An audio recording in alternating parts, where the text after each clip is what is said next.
What's up, everybody, and welcome to another episode of No Client Agent Privilege, aka No Cap Podcast. Your boy Evan, your boy Will. We are back into the Tiki Hut, fresh off of a long week in Vegas and Summer League. And Summer League is still going on, but I think 10 days in Vegas for anybody is a little bit much. So it took our some serious money. I mean, that too. I mean, you never know how much you're going to be blowing at those tables. So, got to be careful when you schedule your summer league trip. Right. But yeah, I mean, this year having a client physically playing, Denver, actually getting minutes, really, proving his ability, and I think the whole starting five for Auburn played or is in summer league. Yes. Yeah, the entire starting five, which is. I don't know. I mean, other than maybe Duke and Yeah, Duke. maybe in UF. I don't even know. No, not maybe. No, I don't UF. think No, just UF's up there. yeah, but they probably had three. Yeah, probably 3 or 4. But again, Duke and Auburn are probably the only two college teams that had all 5 starters playing on a summer league team. Maybe there could be another one, but with regards to the importance of summer league and why it is such a big deal, and really, if you aren't a quote unquote star player, drafted player, and kind of like in the NBA, the undrafted guys, you only get rookie minicamp and OTA. So that's like 6 days. And those aren't even games. Like those are literally just practice and workout. So it's like at least with summer league, you physically get game time opportunities to make your case as a player. So I mean, going to summer league this year with an actual client on a roster, talking, meeting people, introducing, I think it really did make a complete difference as an agent for sure. Like talking to GMs, seeing faces you haven't seen in a year, stuff like that. I think really did make a more impactful presence on the agency to be out there and be walking around and stuff like that.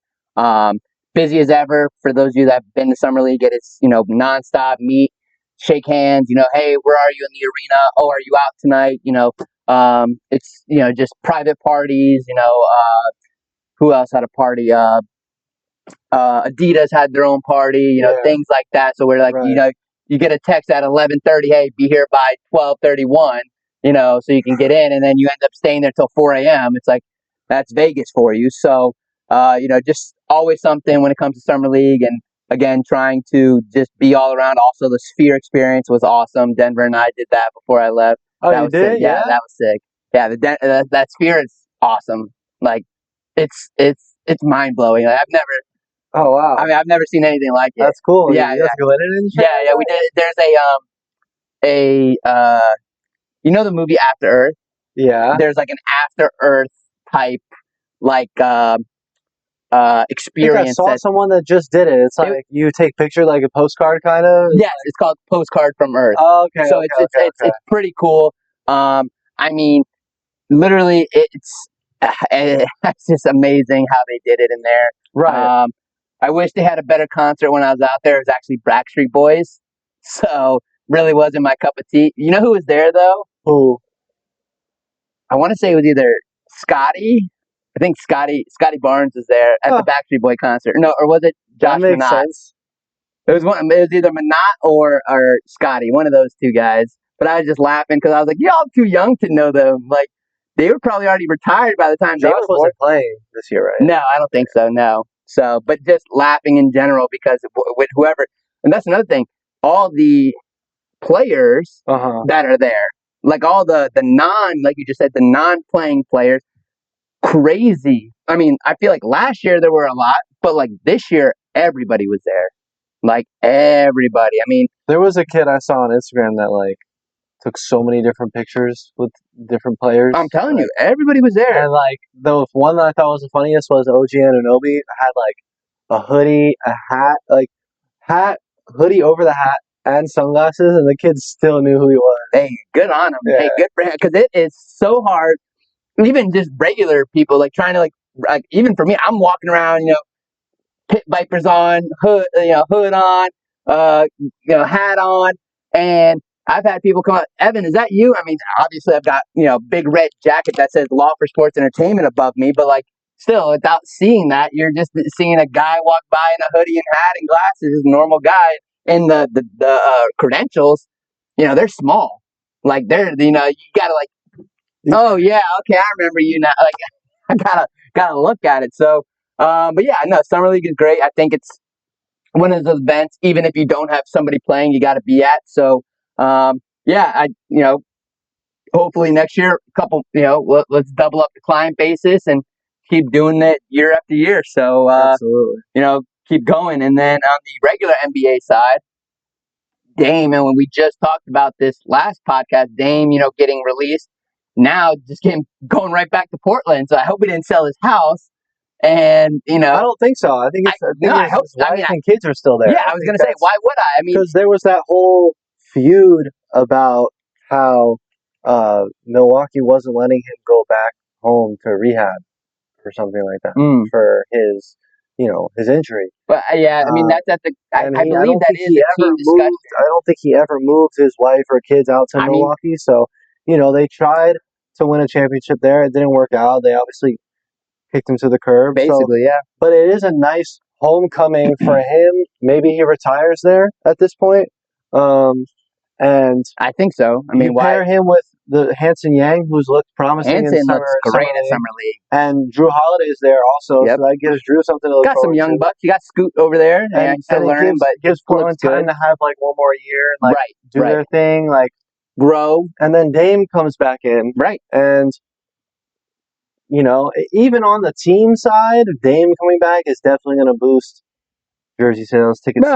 Yeah, everyone's going right back to get number 0. Yeah, season tickets. It's going to do a lot for their revenue base. Agreed. Which definitely helps. So it's a win-win, I think, for everybody. And Dame is in a good spot. Family's there. Yep. And gets to just rehab and do his thing for this year and get ready for next year.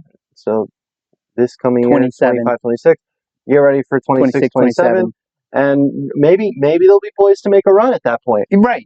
And it definitely could. I mean, like, I think, obviously we have said it multiple times before, the West is definitely the harder conference. Oh, yeah. So it's one of those things where Dame knows what he's, getting himself into because he was already in there. And he knows the East wasn't, that hard comparable to the top 5 compared to the top 5, who's really at that point. So kind of one of those things where Dame has already been through it. He's not going to be shell-shocked when he gets to the West or anything like that. So good on Dame to, reunite in Portland. Like I said, probably finish his career there.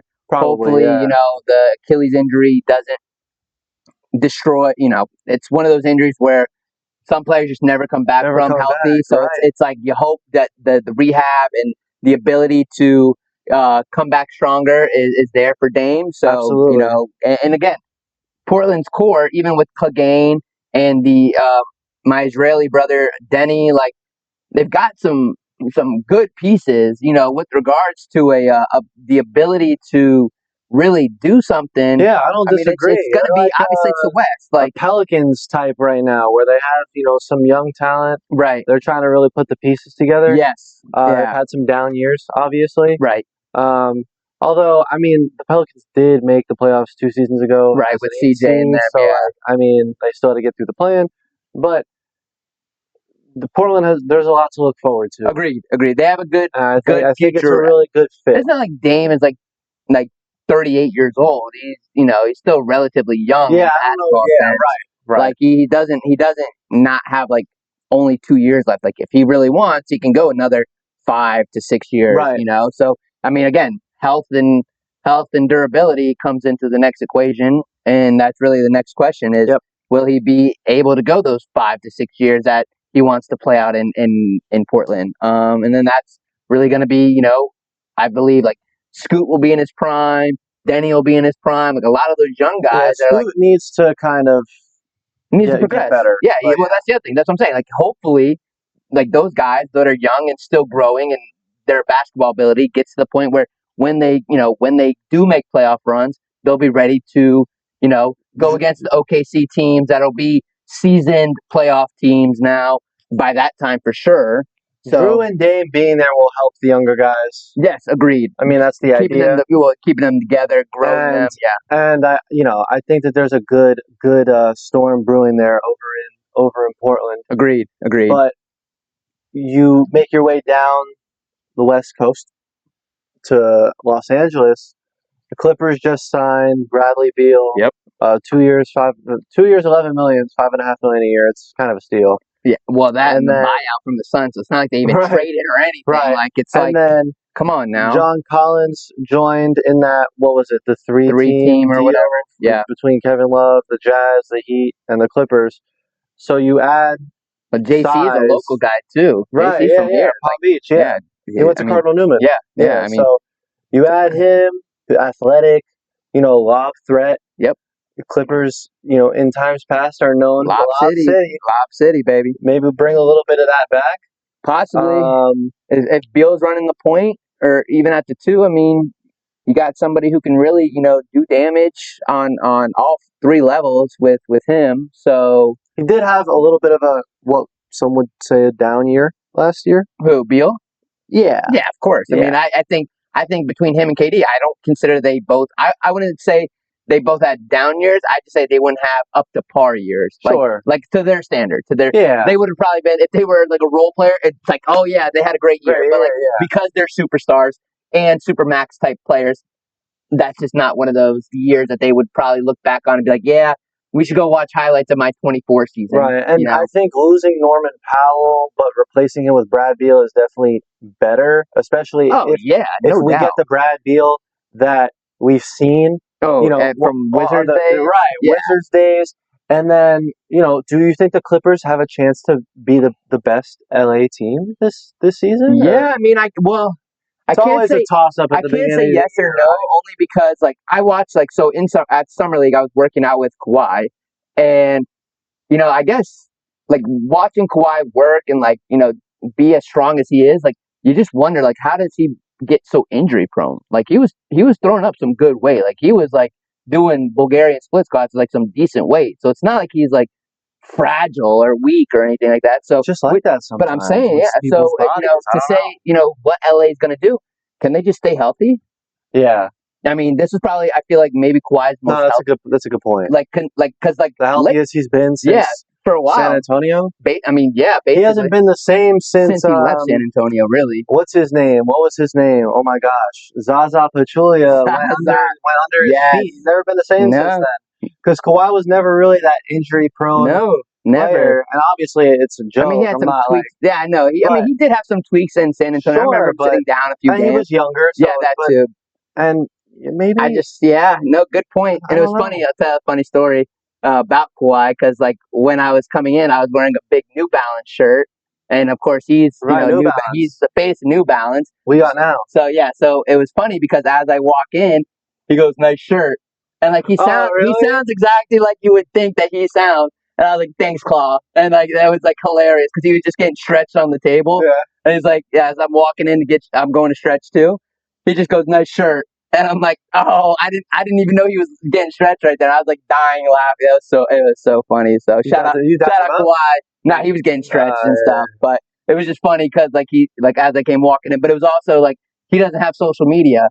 Right. So it's I can't go take a picture, tag him, nice meeting you, Claw. Take a picture, yeah. I mean, it's one of those things. It's one of those things. I think I've gotten to that have point. Massage rooms in that gym too. Yeah, on the backside. Oh, the backside. So that's so crazy. But it is funny. Speaking of gyms, it's 3. They have that corner side, and then the full gym, the regular gym. Then they have the back racks, and then they had a full stretch room. So they had a full private room that they went into for yoga classes and stuff. The Suns did a full private yoga class. They did yoga? Yeah. They brought puppies too? No puppies. No puppy yoga. So, but again, even like you're saying, taking a picture of professionalism. I laugh at myself now because 4 years ago when I first became an agent, 5 years ago, I definitely would have been hey, Claw, can I get a picture? You know what I'm saying? My first year out, I definitely would have been asking, but now you can't really do that. See you next year. Not to say that you can't do that, but it's every agent thinks you're trying to steal their guy. every agent, like you take a picture, post it. Every agent. Well, we talked about last week. There's a lot of agents. Oh yeah, poaching. Very Yeah, I mean every agent will take your guy, no problem. They don't care. They don't have any issues with ruining your career or taking your clients and making more money. They don't care. Agents don't care. 99% of the agents in the industry, football, basketball, does not matter. Agents, sports agents, period. They think because I'm a shark, I'll go steal your client. Like, all right, cool, boss. Like, good luck with that. So. And again, I just laugh at stuff like that. But anyways, yeah, we'll see. The West, LA teams again. Could LA Clippers take the reign of the best LA team? I think so. I mean, it's definitely plausible. I guess it just depends on health, and does Luka come back to be Luka? Right. Luka and LeBron, we really only got a taste of it. Like we really didn't get a big splurge of it. So we'll have to see. I mean, it'll be interesting. I think, again, the NBA season coming up, I think will be very interesting. Like OKC trying to repeat. Mm-hmm. Houston with the dynamic trade. Right, new teams, new faces. That's what I'm saying. Like this will be a year to really see the East is all shaken up because of injuries. You hate to see it be that way, but it is going to be a toss-up. Yeah, I mean Cleveland. If Cleveland doesn't go in and dominate, that's on Cleveland. Well, like if they can't, New York.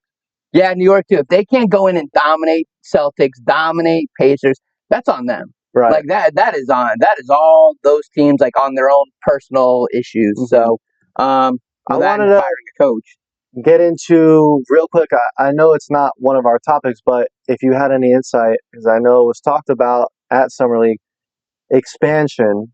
What do you think? You think it's coming soon? Yeah, coming soon? No, I think it's coming in the next 18 months. I like Las Vegas and Seattle, and then you move either Memphis or New Orleans to the east. So there's two things.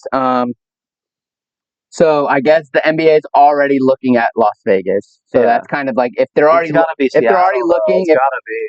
they're gonna need two. You're gonna have to have two teams. Right. So it's gonna be Las Vegas for sure.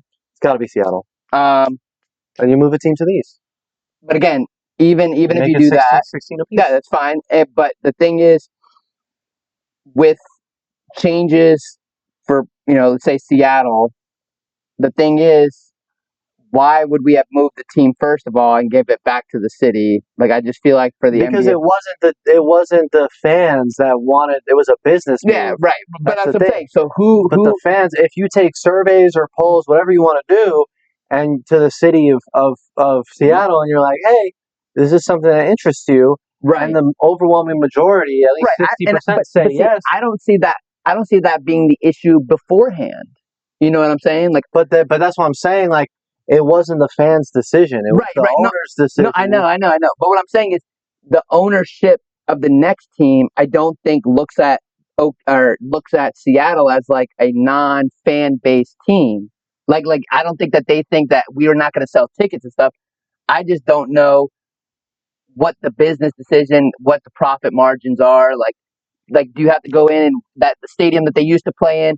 How much do they have to refurbish? Redo? You play with a Storm play for now.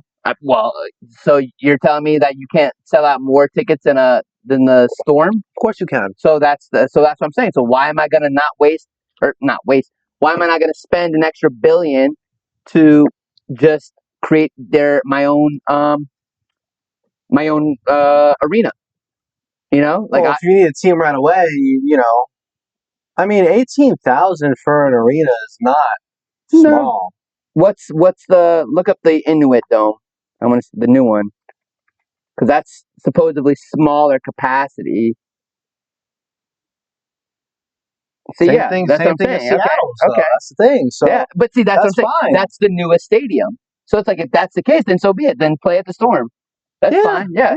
If that's the case, that's what I'm saying. Because I was asking because I knew. At least for now. I mean, I think with the Seahawks, they love the Storm. It's like if the WNBA, is not already not popular and doesn't get attendance, but Seattle has one of the better attendance in the league. Agreed. It's like, why would you not get those fans to come out for an NBA game? Agree. I mean, I don't know. I don't know exactly for Seattle. I know Las Vegas is on its path to already get a team. Okay. Now, again, I just don't know if there is an Eastern city, the legit like east of the Mississippi, I would say, that has a chance of expansion. There's not, which is why it's either it's. I mean, that's what I'm saying. It's who else would get a team in the West though if it's not Seattle? And you can't just have one team. You see what I mean? No, I agree, and that's the other thing is like because the Carolinas, all the Sun Belt states don't really need because you're not going to get a team in Alabama. You're not going to get a team in Mississippi. Right. You're not going to get a team in the Carolinas because there already is one that sucks. Yep. So I mean, the only thing I could say is Nashville, but you have a team in Memphis. That's not going to happen.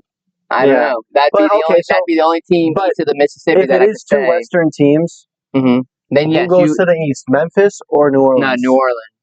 New Orleans goes to the East. Yeah. Okay. Yeah. Okay. I would say New Orleans goes to the East after that because I could agree with that. So like it's like after that though, because it used to be the Hornets, so that's why I feel like the Charlotte Hornets when they moved became the New Orleans Hornets, things like that. So that's why I think they would go quote unquote back to the East. Even though they started in the West technically speaking, but they were the Charlotte Hornets, moved Hornets to the West, boom. So that's just my thought process towards why they would go East versus Memphis. I guess you could say yes. The geographical location, sure, you could say East. It's fine. It's one of those things where I guess you could go with it that way as well. I mean, yeah, it just again where the NBA's business modules are and like how much they're going to give it ownership, to its city, who they want to give ownership to. I don't know. I mean, I think the logic should be yes, Seattle, because you already know it's successful of a fan basis. And if you're the NBA, it should be the highest bidder, really. Right, of course. Unless the NBA owns it for the first couple of years. Well, not even that. Well, you got to remember that. And now everyone's going private, PE. It's all private equity. That's true too. It's like if that's the case, then it doesn't even matter. It goes, like you said, it goes to the highest bidder. Yeah, highest bidder. Yeah. So if that is the case for team-wise, I mean, if we talk Seattle, we know they got plenty of money out there. Yeah. I mean, there's tech guys from Palo Alto that move up there, and Nike and all those organizations that live in Oregon that would love to have another reason to put their merchandise on teams. So it's like I said, it feels like logically speaking, it is the most logical sense along with Vegas because you already have Summer League, you already have a new NBA team, WNBA team. No, Vegas doesn't even. Yeah. Vegas. They just got the Oakland A's. Well, I'm saying they're building another stadium. Raiders. Like you might as well just call it, Sports City instead of Sin City because at that point you've got every book. You've got every. We're gonna be betting at the arena. That's what I'm saying. Like you're literally at the arena. Literally, I mean that is exactly. I mean, you're gonna have all that and then some. There's gonna be soon in the next couple of years. You're gonna be able to walk into a Chili's, a Miller's, whatever. Everyone's gonna have their sports book. There. Yeah, their sports book. Yeah, here it's gonna be Hard Rock. Well, but in generally speaking, you can just do it on your phone anyways. So even if I am at the game. It's seeing it though. Yeah, I know. Like, I would put that bet down. Yeah. Agreed. The personal touch, I guess you could say. While we're on like business stuff, basketball, and then we'll move to a little football. Should NCAA basketball players, all athletes, NCAA athletes, should they be classified as employees? Of course. Put the end to it, make them employees, let them do unions and whatever. It's funny. I just watched the Ballers episode yesterday of him talking about like going after the NCAA, like The Rock, like saying like how they, they're the only sport that basically, makes kids not earn money and this and that. And I'm like, God, were we not? Yeah, like we're like this is like a series that's like now like 7 years old. And it's like, this is now just getting, like, passed and changed. Like, that's so crazy. Nobody, like, really, like, moved the needle on it, though, before. Well, everyone was so scared of the NCAA. Right. So now it's like, it was a fake now organization. That they really don't have any power at all. We've had this conversation. Like, the NCAA is a fake organization. They literally made themselves up, like, 100 years ago. Like, Yale and Harvard and, like, Florida State, all those old school teams, they were playing each other way before the NCAA was ever invented. Like, they were scheduling. They were scheduling their own games. They didn't need the NCAA to say, like "Hey, you got to play." Fight. Yes, literally schedule it. We'll be there. Okay, boom. You don't show up, it's a forfeit. We get a win. Like it's the NCAA just literally made their own and said, "Hey, we're in charge." And so that's where it comes down to is like a lot of the stuff fact. Works. Well, that's not right. I'm not saying it's right. Right, exactly. So the NCAA needs to people kind of just maintain the status quo. But how many times have I said the NCAA is going to be gone in like 10 years? Gone? Yes, they'll be gone in the next. By the time 2035 comes to an end, the NCAA will have about that much power. Like they will literally be an organization. But like the name will still be by 2040. The name it'll be a piece of history. Okay. By 2040, the NCAA will be gone and gone. Let's come back to this. Yeah, 10 years from now. 10, 15 years. But okay, so you say yes, they should. We don't have to get into like the legal stuff right now because yes, they should. I agree. I think that it's going to take some sorting out. I know the president said that he wanted to maybe sign an executive order with some language that allows them to be speed up the process because everyone's going back and forth. Whatever. I don't know if he. I don't know exactly. I was gonna say. I think there is legality towards it where he can actually do it, and it's more to put pressure on the NCAA to let it happen versus making them do it. You know what I'm saying? Like I might do it. I might not. Well, see, I think he wants it to happen. Like the big guy, he wants it to happen. But I think the NCAA, I think colleges are still scared to like fight them or like go against them. Like that's what I'm saying. Because schools are still getting paid through NCAA. I was gonna say if you're an SEC school, they're look at that. You're just watching. You just gotta. So what most people don't know too is they definitely don't care. Right, they definitely they're on the NCAA side. So here's a little keep their mouth shut. Yeah. So here's a little piece of like NCAA reasons that schools are what's the word I'm looking for? Not follow the rules for them, but like are compliant. Yeah, compliant. Yeah, no, compliant to them. Like they listen to the rule because in the NCAA, when you make the March Madness tournament, you get money. You get money. When you make and you make a lot of college football playoffs, you make money. Exactly. So again, when you're talking about schools like that aren't the powerhouses. That's like a carrot on the stick, though, because it's like you're trying to make the tournament every year, which I guess obviously is the point. Fighting for it. But it's like, if you're not... That A-10 conference championship is a big deal. With NIL, how you look at who just went down from D1 to D3. St. Francis? Was that what it was? Is that what it was? Whatever red... Well, look at Sac State that just got screwed from going FCS to D1. Now they don't even have a schedule because they're not anything. They're not in the Big Sky. What happened? They couldn't do it? No, they wouldn't let them. The NCAA wouldn't. That's stupid. They had the money to buy in, right? You got to buy in or whatever. They had so much. Makes no sense. Mike Bibby's their GM or their head coach. Shaq's their GM for basketball.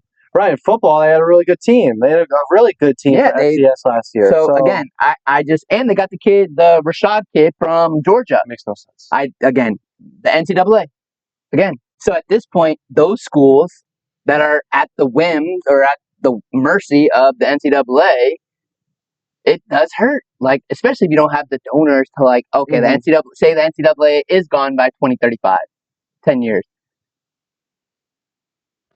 Now what do? We don't have the funding. We don't have the ability, if it comes down to that. Right, because you lose all that money that was in circulation. Like, where does that go? How does that get split up? Right.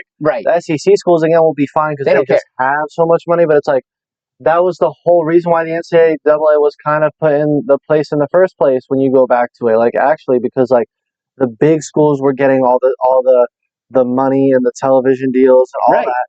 And it wasn't really fair to the smaller schools. And those smaller schools still did have a following. People still did want to see them on TV. Right. So it's like, those schools can still vouch and vie for their own media rights. Right. But it's going to be a little bit, I guess, more difficult or nuanced without the NCAA having a hand in it. So it's good and bad. I think the NCAA's only reason is majority that. To be able to hands off the athletes, and just stick to actual operations of the conferences and the tournaments. That's it. That's it. That's all they Just be ever a should have been a part of. Yeah. like hands off the athletes. Yep.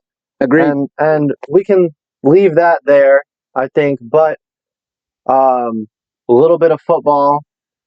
T.J. Watt just signed a big contract, highest paid non-quarterback, 123 million. What, 3 years? 3 years. 3 years.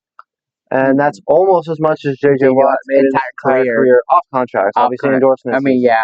But even career earnings on the field, the fact that you're one of the first ballot Hall of Fames, and then your little brother is also, who's, obviously. Dinner's on TJ. Yeah, dinner is going to always be on TJ from now on. So, but again, even the ability to say that your little brother, I mean, the fact that they're about to have 2 Hall of Fame sons, is absolutely absurd, and generally speaking. I'm sure it's not common. No, sure, a few exist. I mean, I was going to say, I think maybe the Johnsons, Lane Johnson, and the Bosa's might be able to do it. Bosa's could do it. Yeah, could do it. Yep. So again, but even still, the fact that like your little brother's 3-year contract is almost identical to your career earnings, and you basically set the precedent before him to be as good.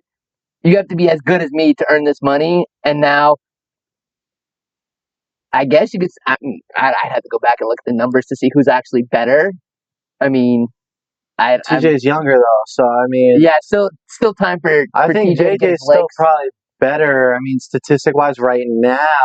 Yeah, I would agree. But you kind of have to look at it like first. I don't know how many years TJ's been in the league now. He's like what, 5?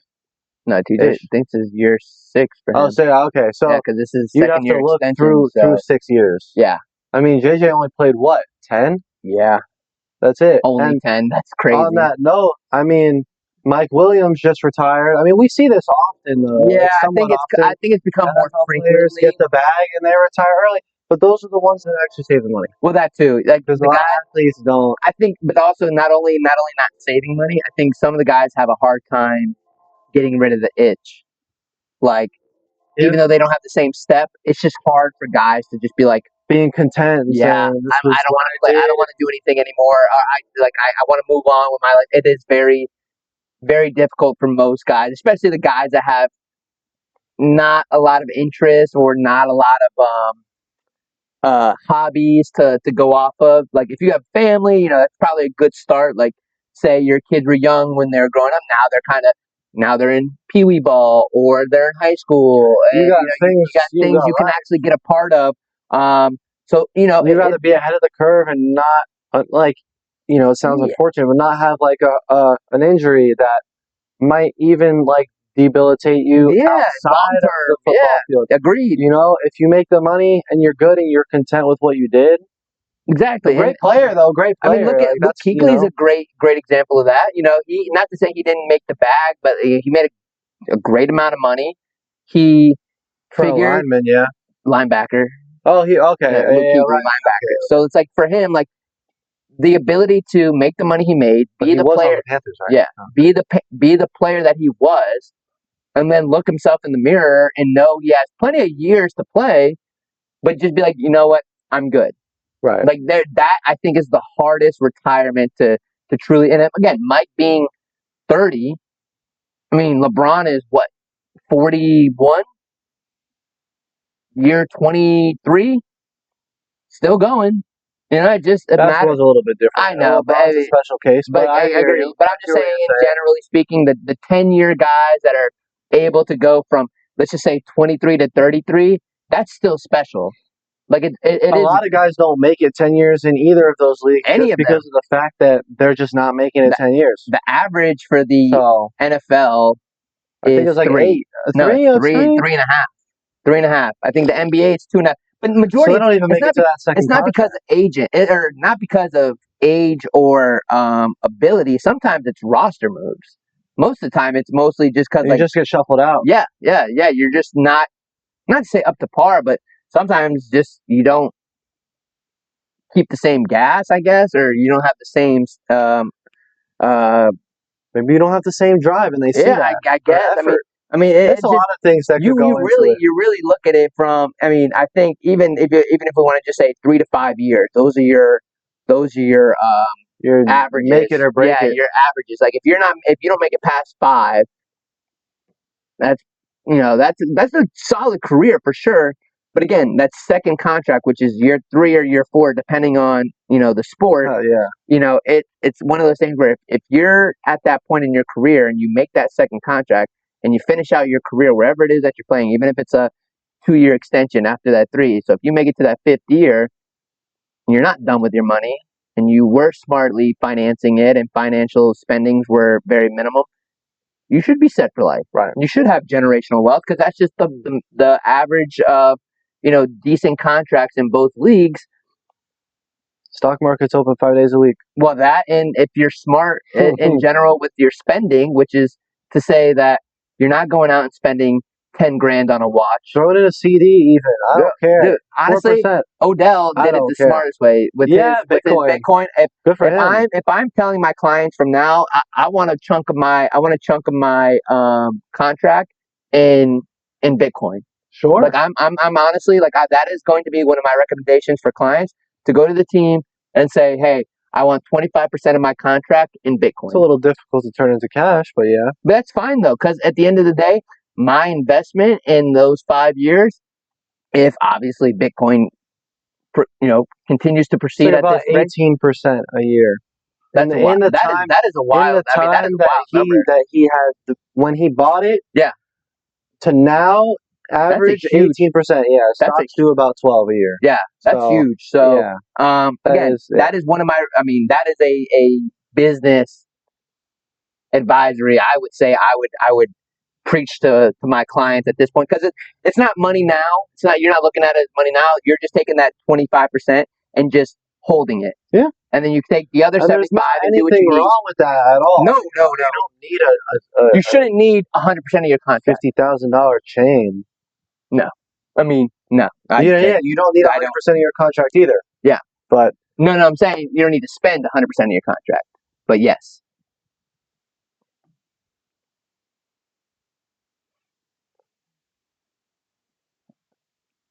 Weird text. All right. Sorry. Not to get in the way of that, but a little premature phone check there. Yeah. But last one.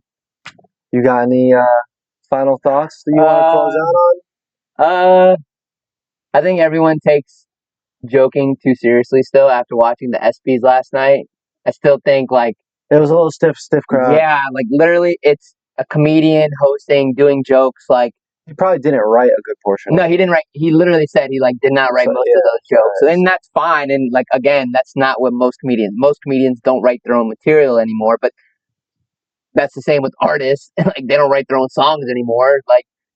Drake's probably one of the few that still write their own. But again, even to the extent that watching it last night, people need to learn how to laugh at stuff. Legitimately, all I saw last night was John Jones behind Drewski just dying laughing, and he's the only one.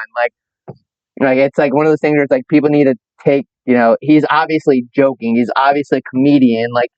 He's not some serious person. There needs to be a sign that behind him that's lights up an applause sign. It's a joke. Yeah, this is literally just jokes. Flashing. These are not real. It's a joke. Caitlin Clark is not going to actually own a Waffle House.